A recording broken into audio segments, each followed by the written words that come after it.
Good morning. Thanks for showing up. How about some gospel?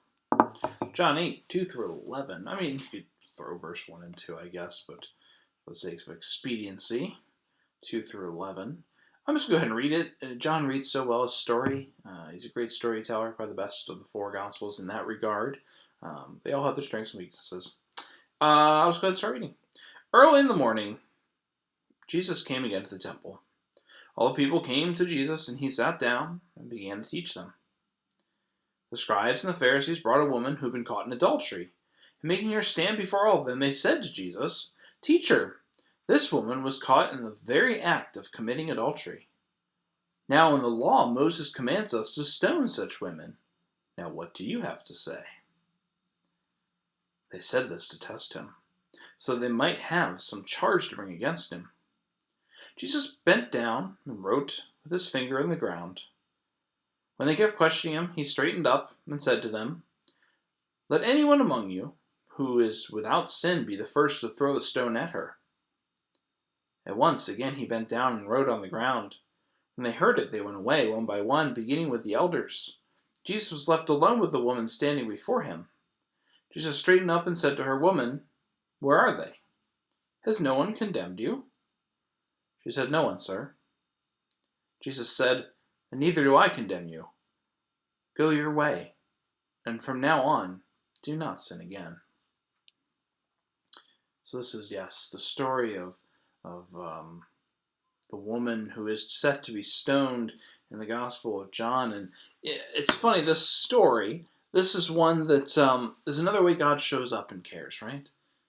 You know, Jesus could have stayed silent. It's probably more risky that he stood up to the elders and authorities again and again to come. It's eventually got killed, actually. Right? But it was more risky to do that. He could have just been a bystander and let it happen.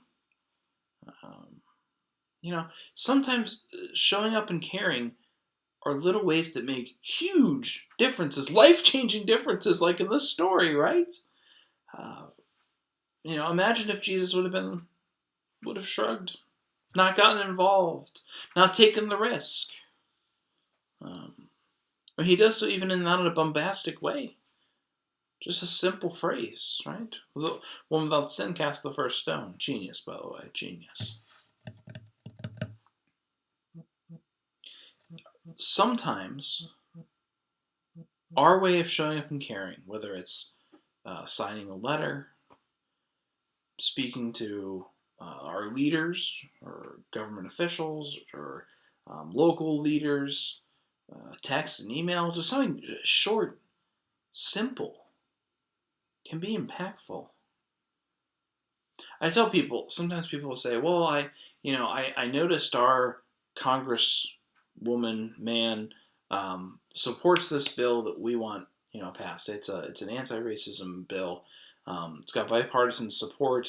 They already support it. It's just a matter of getting it passed. But it seems like who wouldn't want this bill to pass?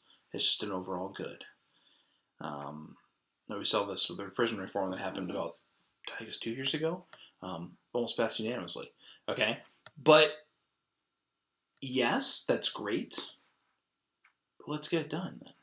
If we send representatives have said this at town halls I've been at and such, even if you think that we agree with what you say, they want to hear from you because it lets them know it's important, right? It won't get shoved down the docket for later.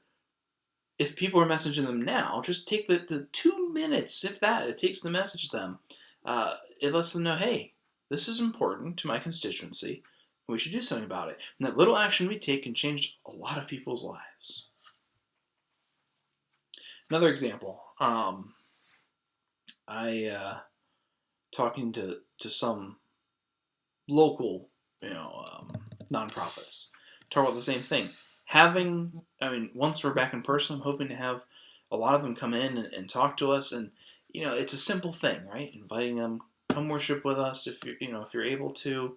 We'd love to give you a classroom some time to talk to our folks. Even if we don't learn anything new, maybe we knew what X, Y, or Z community organization does.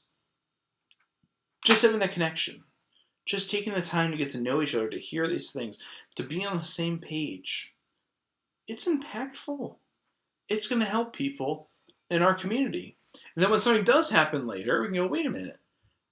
Let's talk to so-and-so that we met at church a couple weeks ago or a year ago or whenever. Sometimes just showing up and caring, even in little impactful ways, can make a huge difference. Not just being a bystander and letting things happen, condoning the status quo, but showing up and changing the world for the better. It doesn't have to be a big, humongous thing. As we heard yesterday, it can happen in long-term motions. We can be part of those little things that set up great change God's bringing about. All right. Tomorrow we will show up for one final day and talk about caring.